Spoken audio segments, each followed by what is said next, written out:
s'en souvient du fameux discours de Ouagadougou. Il avait pris place dans ce même amphithéâtre à l'époque et entendu un jeune président français, élu depuis quelques mois, Emmanuel Macron, promettre une rupture dans la politique française en Afrique.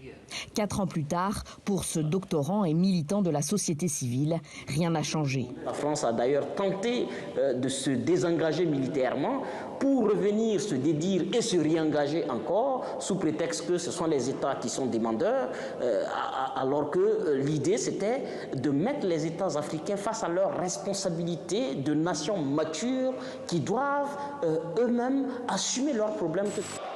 Le 28 novembre 2017, quelques 800 étudiants assistent à la prise de parole d'Emmanuel Macron à l'université de Ouagadougou.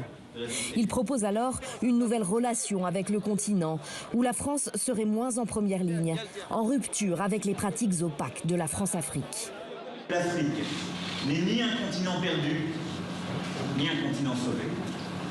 Je considère que l'Afrique est tout simplement le continent central, global, incontournable, car c'est ici que se télescopent tous les défis contemporains. Présence militaire au Sahel, mainmise économique. Dans de nombreux domaines, l'ingérence française serait toujours pesante sur le continent, selon ce journaliste qui était étudiant ici il y a 4 ans. La France veut toujours rester.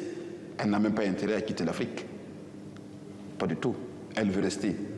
Mais comment rester face à une jeunesse aujourd'hui qui est éveillée, consciente? Alors il faut trouver nécessairement une autre forme de rester. En 2017, le président français s'était aussi engagé à déclassifier des documents relatifs à l'assassinat en 1987 de Thomas Sankara, le père de la révolution burkinabé. Promesse tenue, le procès de cet assassinat s'ouvre d'ailleurs dans quelques jours à Ouagadougou.